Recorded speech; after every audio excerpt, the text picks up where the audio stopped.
Irmãos e irmãs, nos reunimos para a missa dominical e o quarto domingo do tempo da Páscoa é conhecido como Domingo do Bom Pastor.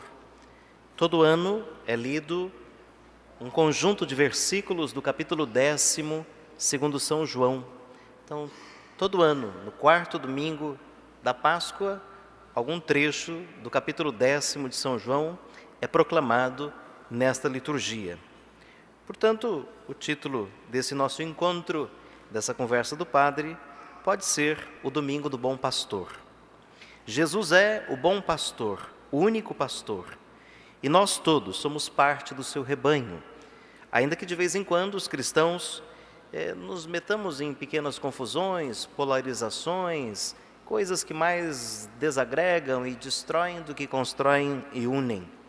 Mas ainda assim, somos uma só família, formamos parte de um só rebanho. O Senhor é o nosso pastor. Ouvimos no Evangelho Jesus dizer: eu dou a vida eterna para as minhas ovelhas. Não é por outra coisa que a gente se reúne e acredita no Senhor, senão por causa da vida que não termina jamais.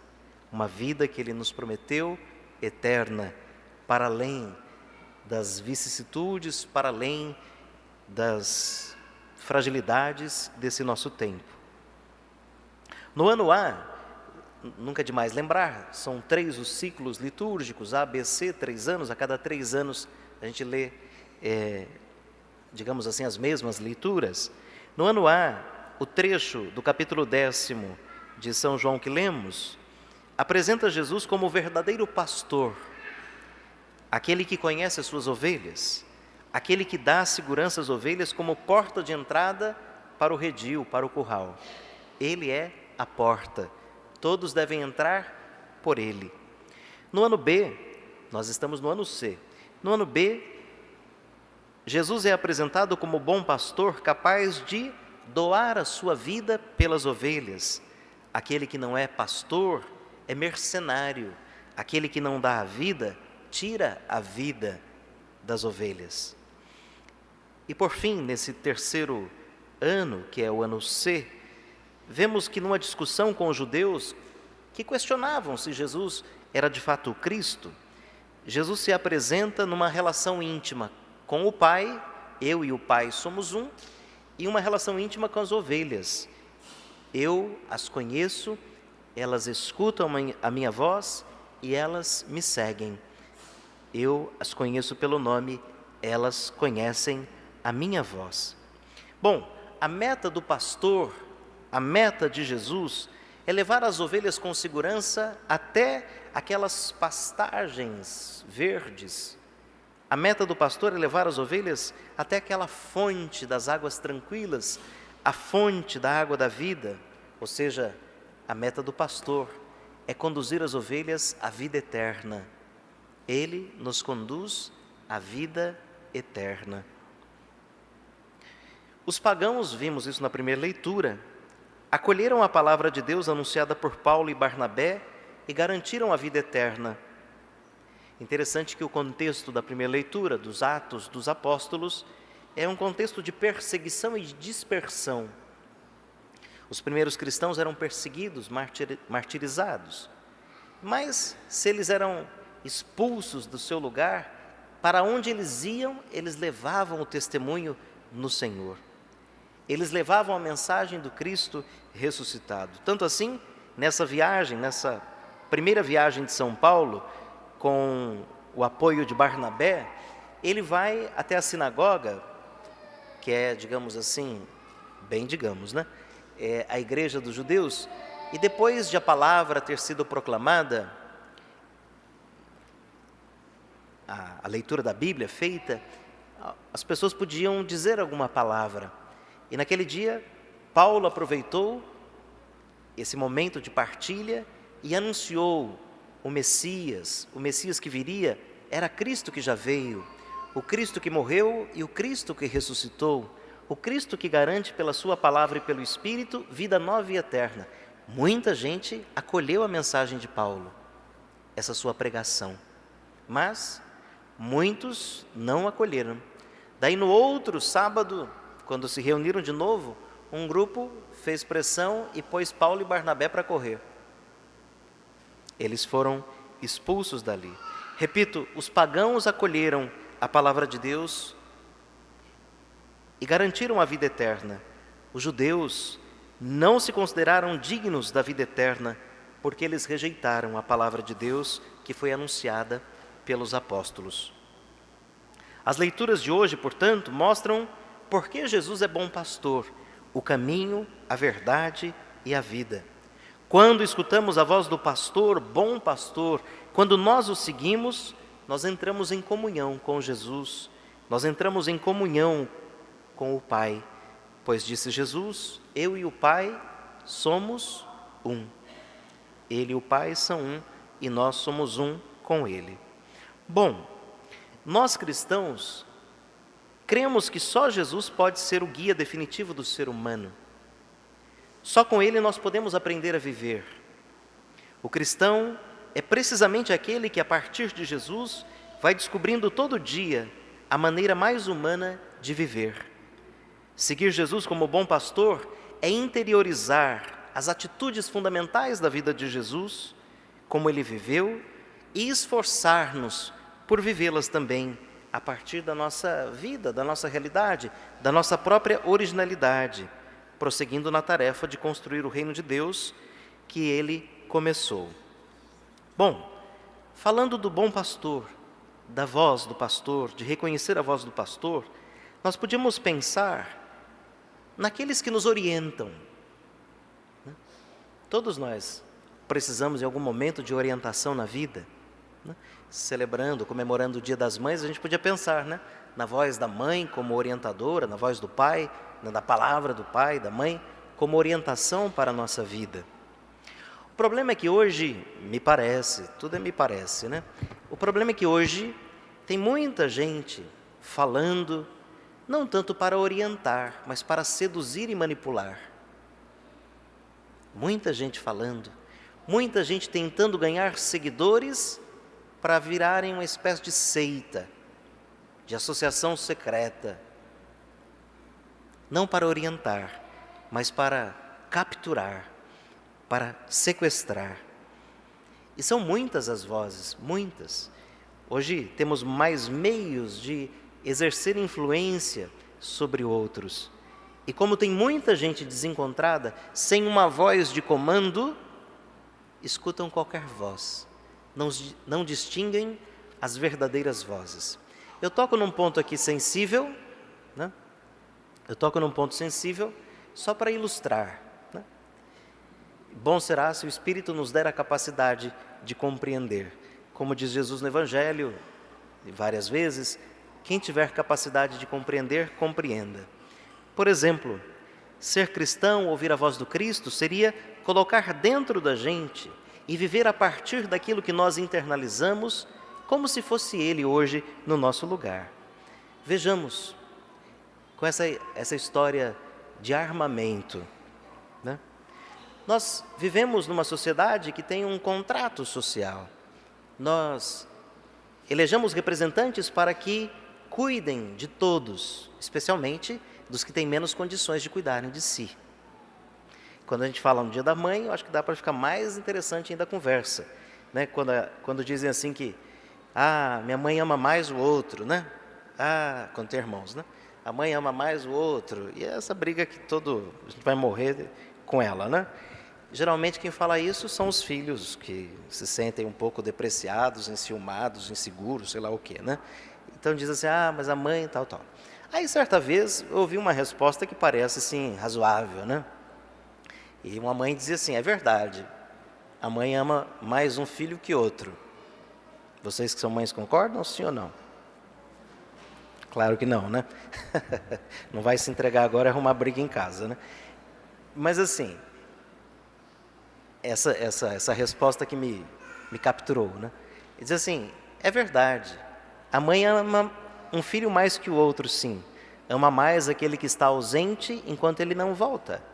Ama mais aquele que está doente enquanto ele não restaura a sua saúde. Agora vocês gostaram da resposta, Não seria tanto um amor mais, mas uma presença e um cuidado maior com aquele que mais precisa.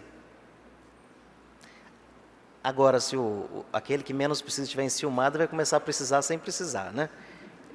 Olha que a gente é esperto, né? Então não é nesse nível. Mas voltemos. Então nós elegemos pessoas para nos representarem e cuidarem de todos, de modo especial daqueles que menos podem. Não pode ser diferente disso, né? Não pode ser diferente disso. O problema é que com o tempo a gente tem sido seduzido por vozes bem interessantes, assim, porque fala o que a gente quer escutar. E uma voz que fala o que a gente quer escutar necessariamente não nos orienta. Só justifica possivelmente a nossa desorientação. Eu vejo quando pessoas vêm conversar comigo e de repente eu proponho uma ideia muito diferente do que ela tem, e ela se sente assim meio desconfortável na minha presença, né? Porque é como se tivesse quebrado a pessoa, né? Quebrado o norte dela, né? Porque ela queria ouvir uma coisa, e o padre disse outra coisa, e uma coisa assim que não é bem o que eu queria, mas parece ser aquilo que eu preciso, mas não é o que eu queria. Então, vai ficar sempre nessa disputa de vozes, as vozes que falam o que nós queremos ouvir, que necessariamente não é o que nós precisamos e o que vai nos orientar na vida, e a que nos desorienta. Vamos lá. Não me parece condizente com a sociedade cristã, com princípios cristãos, que um governador suba num helicóptero de polícia e saia atirando a esmo. Não é condizente que cada um de nós, claro que eu estou fazendo aqui uma caricatura, né, gente, por favor, saia armado por aí fazendo justiçamento. Se nós ouvimos a voz do pastor, ele nos disse assim que nós precisamos amar e rezar, até por aqueles que nos perseguem e odeiam. Ou essa palavra é de Deus e faz sentido na nossa vida, ou a gente está brincando, se eu vou ter que romper o contrato social e cada um vai cuidar de si, todos ficaremos não na segurança, mas na insegurança. E o que nos leva a buscar mais segurança? O medo. Quanto mais medo tem, mais a gente contrata segurança, mais a gente sobe o muro da casa, mais a gente põe alarme, mais a gente põe cerca elétrica. Quanto mais medo a gente tem, mais a gente se fecha. Todos os outros são possivelmente pessoas más, que querem a minha derrota. Então valeria a pena verificar em nossa vida, e na minha também de padre, se não é uma voz falsa que tem me orientado na vida, ou desorientado. Que existam pessoas que pensem diferente da gente, mesmo do que eu esteja dizendo, e entre vocês, não é problema, não é problema.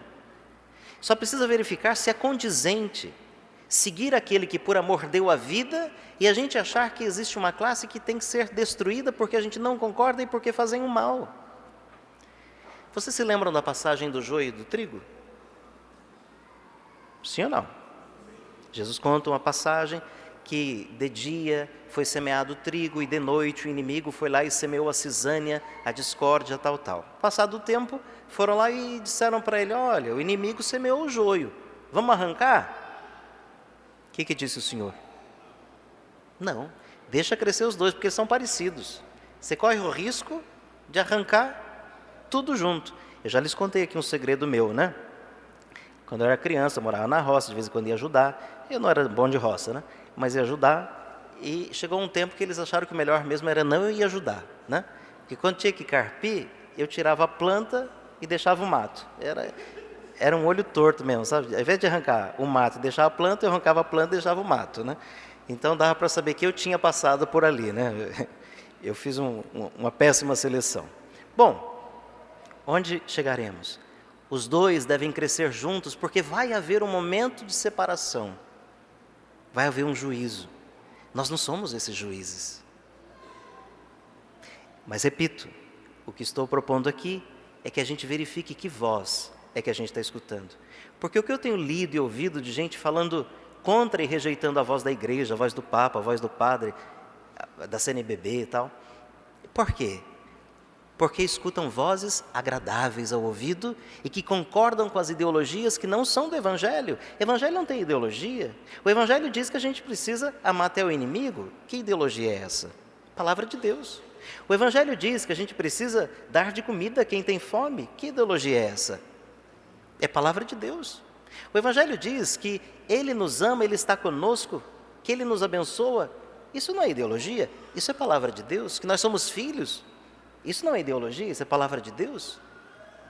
Claro que os filhos de Deus têm as suas ideologias, mas a gente deveria ficar mais firme no Evangelho e menos nas ideologias. As ideias passam, e quem nos salva não é uma ideia, é uma pessoa. E a pessoa que nos salva é Jesus, o bom pastor, que nos conhece e nos orienta.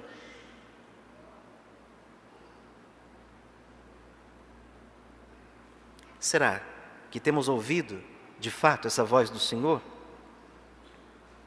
Será que não estamos seduzidos e, de alguma forma, manipulados? Porque a gente não percebe a manipulação, né? Por vozes que desejam a morte e não a vida. Uma provocação agora política. Queremos um novo país, mas um governo que propõe armamento para a população, mas não propõe emprego, políticas públicas que gerem emprego, não pensa na vida, pensa na morte. Não consigo pensar diferente, gente. Isso não é um viés ideológico, isso é fato, papel, lei. Nós não estamos seguindo a voz do pastor. Ainda bem, né? Como diz o presidente Bolsonaro, citando o Evangelho de João, conhecereis a verdade vos libertará. Só que quem fala isso necessariamente não está com a verdade. Porque a verdade não está com nenhum de nós especificamente. Ela se manifesta. E de repente quem mais falava dela é quem mais vai sofrer com ela. Mas repito, embora hoje tenha uma pegada política, o que me importa aqui é que voz eu tenho ouvido. Que voz eu tenho ouvido. Que voz tem orientado a minha vida. Me lembro aqui, certa vez, alguém me procurou, porque tinha um problema de casamento, e tinha se separado, e queria continuar comungando, mas já tinha uma nova pessoa na sua vida. E aí a pessoa disse assim para mim, eu vim aqui porque fulano disse que o senhor é bom, né, enfim, e que o senhor ia me ajudar, e que o senhor é mais aberto, e etc, tal. Ouvi tudo aquilo, guardei, né? E na conversa ficou certo que o que ela queria não podia. Aí eu acho que eu não sou mais bom agora. Porque daquele semblante sereno que ela chegou, só restou uma cara assim de gente amargurada, que não era capaz naquele momento de acolher o que estava sendo dito. Porque no fundo hoje a gente não busca orientação, a gente busca a gente para resolver os problemas da gente. Orientação não é o outro resolver o problema da gente. Não é o outro carregar a gente no colo. Porque a vida é de cada um, não é assim? Vamos lá para terminar essa conversa. Enquanto a meditação for substituída pela televisão, enquanto o silêncio interior for substituído pelo ruído, enquanto o segmento da própria consciência for substituído por uma submissão cega à moda, vai ser difícil de a gente escutar a voz do bom pastor, que pode nos ajudar a viver no meio desta sociedade do consumo que consome a gente. O segundo dia que mais vende o comércio, não que esteja bom para o comércio, é o Dia das Mães, né? O primeiro dia que mais vende no Brasil é o dia do Natal. E o segundo dia de comércio bom é o Dia das Mães. Vejam, vocês que são mães, e todos nós somos filhos. Por mais caro, por mais especial seja o presente que a gente possa dar para a mãe da gente, ou para vocês mães, será que essas mães, vocês, não substituiriam todo esse presente por um filho amoroso, atencioso, presente, preocupado, interessado? Não tem presente que compra isso. Não tem.